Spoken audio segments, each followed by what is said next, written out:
Telereportaje. Alfredo Jalife Rame es especialista en relaciones internacionales, economía, geopolítica y globalización. Es amigo de Telereportaje, ha estado en varias ocasiones en cabina y hoy una vez más. Y a mí me da muchísimo gusto recibirlo. Alfredo, bienvenido. Gracias, Emanuel. Oye, te felicito, estoy asustado. ¿Por qué? Y he venido 3 veces aquí, pero ya parece oficialía de partes.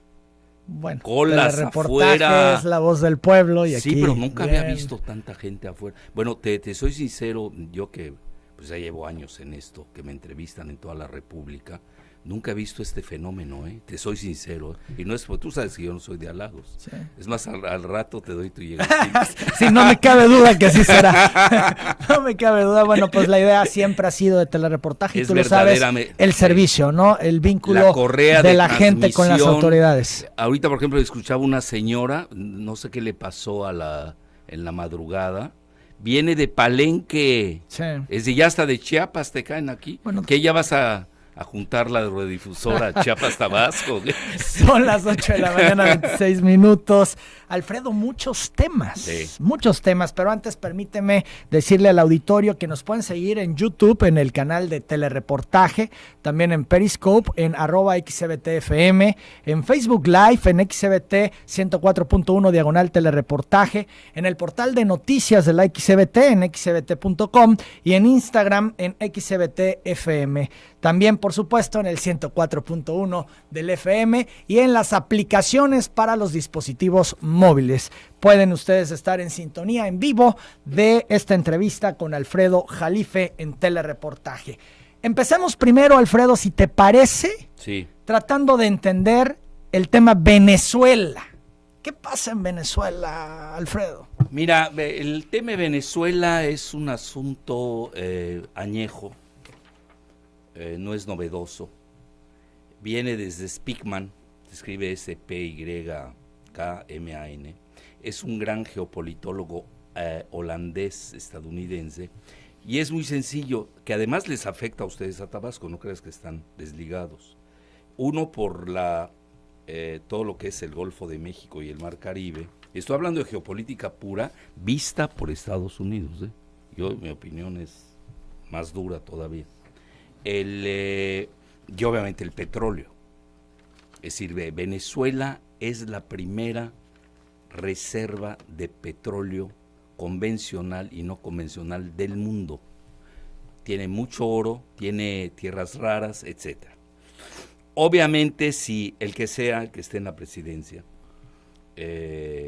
estuviera con Estados Unidos, pues no habría problema. Aunque fuera un dictador. Lo que sea. Te doy ejemplos, mira, no quiero hablar mal de mis paisanos, de las petromonarquías árabes, no acabaría, nada más compara, ¿no? Es más, el mismo Jimmy Carter, y conste que yo no soy muy pro Maduro, es decir, yo ahorita estoy en esta fase a favor de lo que dice Rusia, que el comunicado de Montevideo, pues para arreglar ese asunto, ¿no? Obviamente hay una oposición, pero estimulada desde afuera. Entonces el tema es... El petróleo. El petróleo que lo quiere Estados Unidos. Venezuela se escribe con P de petróleo. Bueno, y ahí te dice lo que dice Speakman.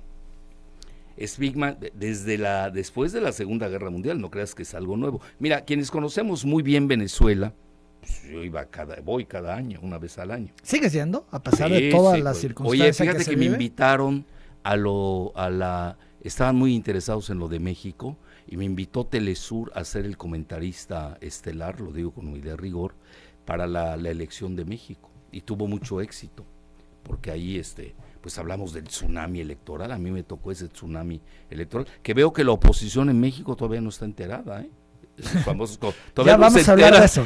Que los aplastaron. Bueno, ya vamos a hablar de entonces comenta Speakman, fíjate, que el mar Mediterráneo de Estados Unidos es el Golfo de México sumado del Mar Caribe.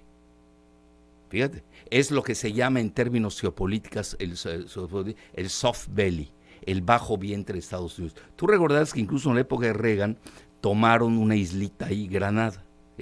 No pueden dejar nada. Ahí es donde se le pueden meter los rusos y los chinos. Y obviamente los rusos y chinos ya están en Venezuela, pero ya China saliéndose un poco, y Rusia sabe que ese movimiento metió toda la carne al asador, Estados Unidos, colocó a Elliot Abrams, que es el antiguo criminal, literal, lo digo, no es un adjetivo, condenado por la Corte de Estados Unidos, y luego fue perdonado, y ahora es el que está manejando la agenda de derrocamiento de Maduro. Eso es importante. Elliot Abrams, del famoso Irán-Contras. Pero más aún, seguramente tú que eres muy tuitero y facebookero y de redes, seguramente Marco Rubio hoy es el rey del Caribe. Y alguien se va a preguntar, bueno, ¿qué hay aquí? ¿Qué tiene que ver esto?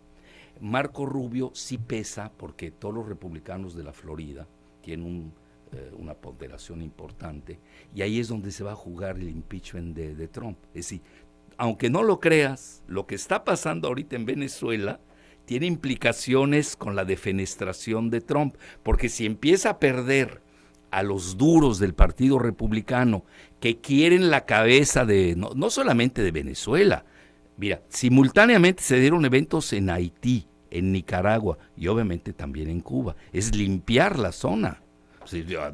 Es un efecto dominó clásico de la geopolítica. Entonces, como que le dieron la cabeza de Maduro a Marco Rubio, fíjate qué interesante, y saca a Marco Rubio, cometió un grave error, la foto de Gaddafi. Gaddafi antes y Gaddafi después, cuando lo sodomizan. Estoy usando el término literal, sodomizado. Y obviamente, a ver, ¿qué pasó con Libia? Error, por eso viste, y lo estoy conectando, porque al final del día estamos en cuestiones globales. Norcorea tiene la lección de Irán y de Libia, por eso ves que el joven Kim Jong-un pues no cayó en la trampa, y no está mostrando Trump que sea un buen negociador. Fue un fracaso. Se acaban de reunir hace unos días. Antier, sí. No, fue un fracaso, colapsó. Pues ¿cómo se va a dejar este niño ahí cuando tiene el apoyo de Rusia y China, que es más directo? Venezuela está lejos. No creo que se vaya a meter tanto. ¿No hay riesgo de una guerra por Venezuela? Esto sí, es interna. Que Rusia... No. Se reparte en el mundo. Mira, voy a ser muy cruel, muy realista. Ellos se reparten las fichas del mundo. Ayer, por ejemplo, vino una resolución del Consejo de Seguridad. Rusia y China participaron en contra de Estados Unidos. Muy claro el mundo. Está fracturado en tres: Estados Unidos, Rusia y China. Bueno, pero se manifiestan en contra, pero no hacen más allá. No, está lejos. Digo, no. No es su tema. No, lo pueden crear como un Vietnam. Bien. Te dañan, te meten goles, de guerra civil quizás, pero así que digas van a ofrendar, no es Ucrania. Ahora, por ahí algunos analistas dicen, no vendrá un trueque de Venezuela por Ucrania. ¿Ya ves qué complejo es lo de Venezuela? Sí, fíjate, a dónde ya me fui. Porque tienes que ver todo. No es una cosa local. Venezuela es mucho más que un asunto latinoamericano. Venezuela es un asunto ya de dimensiones globales. Pero regreso a Speakman por cuarta vez, que no he dicho lo principal.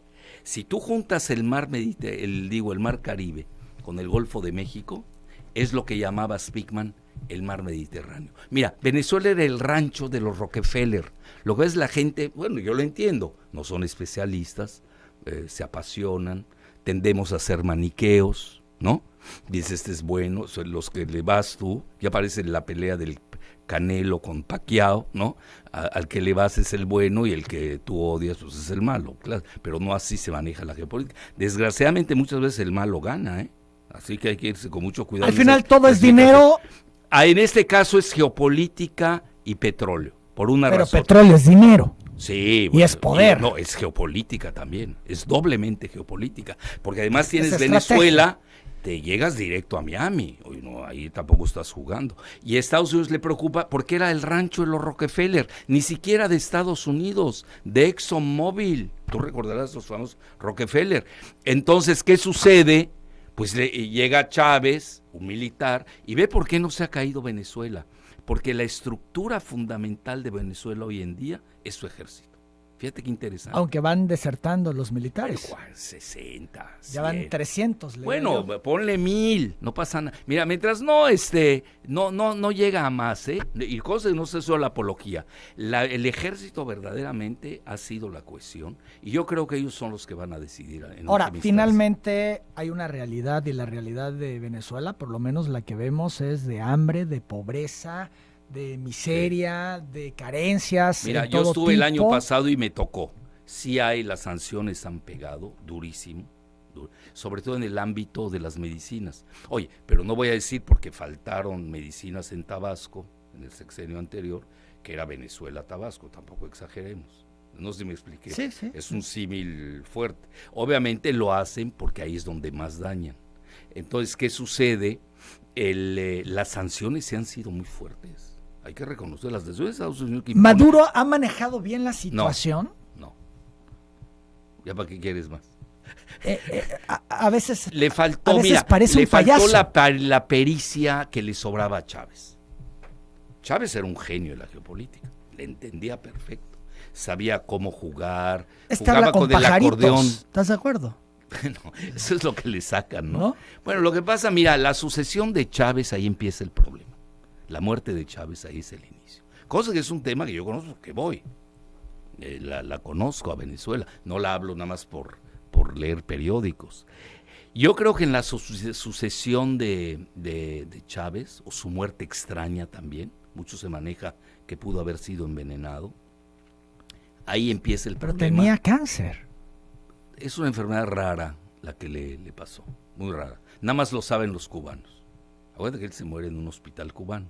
Y ahí precisamente entra la famosa sucesión. Es más, hay hasta especulaciones si se murió antes o después de la sucesión. Está muy raro todo eso. Conste que acuérdate, yo hablo con los de arriba. Yo también he hablado con ellos. Y ahí me manejan cosas, bueno, y hay cosas que no puede uno decir. Y mira, yo al final del día, yo quiero la reconciliación y diálogo del pueblo venezolano. Guaidó tampoco es la solución. Te iba a preguntar por él. Todo esto que han señalado, he escuchado también en el Parlamento Europeo algunas posiciones de legisladores donde señalan que Guaidó es un instrumento de Estados Unidos. Bueno, él mismo lo ha pedido. Es más, él ha dicho que hayan muertos porque va a ser una inversión para la libertad y la democracia. Está muy joven. Puede ser que tenga buenas intenciones, pero acuérdate de Dante, ¿no? Pero no de nuestro amigo de acá. Dante, el clásico, la ruta al infierno está llena de buenas intenciones. Entonces, mira, al final del día, Venezuela es muy estratégica. No es el momento del alba ahora, con la muerte de Chávez, que concluyo en qué pasó. Se divide, se fractura el chavismo, con 3 grandes poderes, incluso hasta 4. La sucesión. Los de PDVSA, que es la empresa, eran los plutócratas de Venezuela, no les toca la sucesión, tampoco el ejército. Diosdado Cabello es un personaje que hay que ver, es un Fouché, literalmente, que puede ser al final del día el vencedor. Bueno, ahí vencer en esos términos. A veces no sabes si fue Pírrico o no. Y luego el chavismo propiamente dicho, con el hermano Adán, no estoy haciendo ninguna comparación con nadie, y otro grupo chavista más crítico de Maduro, que no estuvieron contentos con la sucesión. Eso es ahí yo creo que empieza la fractura, cuando tú tienes una presa, hablando en términos hidráulicos, de ese tamaño, y hay una fisurita, pues se te meten Estados Unidos y compañía. Los países más importantes del mundo respaldan a Estados Unidos y a Guaidó. No, del mundo no, fíjate que salvo Rusia y China. No. En la ONU no tienen mayoría. La mayoría de la Asamblea General apoya la soberanía de Venezuela. Que hay que tener mucho ¿Cómo cuidado. lo ha manejado México? Porque han criticado mucho a López Obrador. Bueno, porque no, extraordinario. ¿Esa es la postura correcta? Sí, porque nosotros no tenemos por qué meternos en líos ajenos. Mira, Andrés Manuel siempre fue la campaña, 1 de julio, y no estoy haciendo su apología. El primero, antes de Pero la han elección, dicho el tema de los derechos humanos, por ejemplo. Mira, los derechos humanos, que menos fue hablar de derechos humanos es Estados Unidos. Quienes seguimos la guerra de Irak y Abu Ghraib, las torturas, Guantánamo, me pasaría toda la mañana hablando de ello. Es un arma que usa Estados Unidos para propiciar su agenda. No, tampoco exageremos, pero regresé. Mira, la doctrina Estrada, que no quieren los globalistas, pues Andrés la está aplicando, esa es la realidad. Marcelo se ha manejado espléndidamente, hay que reconocerlo, se manejaron muy bien. A pesar de todo el golpeteo que ha tenido por esta postura. Mike Pence lo amenazó, Marco Rubio amenazó a Andrés Manuel. No, eso no pasa nada. Mira, ese era uno de los barómetros, usted que me la vas a preguntar, y me tengo que adelantar por una razón, para entender lo que dije. Mientras Andrés tenga buen diálogo con el Departamento de Estado y con el presidente Trump, y conste que yo no soy trumpiano, no hay problema. Lo demás es política barata. Es como si sale y te critica León Krause. Pues no pasa nada. Pues, al revés, hasta te beneficia. Sí, digo, hay críticas que te enaltecen y hay críticas, no, las tienes que tomar, oye, es tu gente, razonó, tienes intereses, etcétera. Entonces, mira, fue muy buena la política. Es más, acuérdate de mí, México va a acabar siendo el gran mediador, porque somos el hermano mayor, el país de mayor habla española, que le dicen hispana, yo odio ese terminajo, del mundo, es México. Tenemos 125 millones de habitantes aquí y otros 55 millones en Estados Unidos. Estás hablando de casi 200 millones. Es Brasil. Ahora, Brasil sí pesa mucho, ahí sí. Yo creo que ese fue el error de Maduro, de no haber entendido la elección de Brasil. Pero Bolsonaro se le ve totalmente con Trump. Con Trump en las dinámicas. Claro, de hecho, hay quienes piensan que Bolsonaro va a ser el instrumento de Trump en Latinoamérica para avanzar y para consolidar pues las posiciones que les interesan. Totalmente de acuerdo contigo. Además, el vicepresidente de Bolsonaro es un militar. Entonces, para ellos, para Estados Unidos, mira, siempre desde Nixon, yo me acuerdo, cuando apenas yo leía las cosas de geopolítica, Nixon decía, América Latina será lo que sea de Brasil. Siempre lo dijeron. Y es cierto, es un gigante. Brasil es 200 millones de habitantes, 8,5 de kilómetros cuadrados, millones de kilómetros cuadrados. Está entre las primeras 10 economías del mundo. No es un juego Brasil. Sao Paulo, la bolsa de Sao Paulo es tremenda, ¿no? Es de ensueño, etcétera. Brasil sí pesa, en Sudamérica sobre todo, pero México, ¿por qué pesó mucho la postura de México? Tan es así que nos están exigiendo cambiarla, porque tenemos a 55 millones de mexicanos en Estados Unidos. Eso no lo puedes olvidar. Alfredo Jalife, tu pronóstico en el caso Venezuela para cerrar el tema Venezuela. No, aquí sí no compro lotería. No la quiero. Mira, ¿de plano? No, ahí yo manejaría escenarios. Yo creo que el escenario del golpe de Estado relativo de guerra civil o de invasión, la invasión ya no se dio, hasta ahorita. Yo no lo veo. Yo le daría probabilidades. Yo me manejo más por escenarios. En primer término, va lo del diálogo, creo que ahí va, ya la están empujando. Trump se dio cuenta que fue un grave error de Mike Pence, se equivocaron. También se equivocó Marco Rubio, pero Trump es muy, ya dijeron qué clase de personaje es, ¿no? Ya ves, lo dijo su exabogado. Entonces es mañoso, a veces te da, pero te quita, entonces también hay que tener cuidado. En última instancia se puede sentar a negociar con Rusia y China una transición. Transición, sí. Ni Guaidó ni Maduro. No, así la veo. Y quizás los militares pesen mucho en la cohesión interna. Mira, la misma oposición venezolana, hay que seguir. Capriles no quiere para nada a Guaidó, No creas que hay cohesión entre la oposición. Por eso ha sido mucho más difícil que avance, a pesar del respaldo de muchos países y bueno, toda la de Latinoamérica. Cuidado. Y en Europa también. No, bueno, pero no quieren la invasión. Sí, pero luego tienes Asia, África, los países árabes, no están para nada. En la Asamblea General, el número, nada más hago un conteo, no tiene la mayoría Guaidó. 8:44 a.m. Vamos a la pausa, regresando, seguimos platicando con el doctor Jalife, muchos temas, Andrés Manuel, su cuarta transformación, sus 100 primeros días, su gabinete, el regaño al gabinete, vaya, hay mucho tema, volvemos. En Eléctrica Silva tú siempre encontrarás un extenso surtido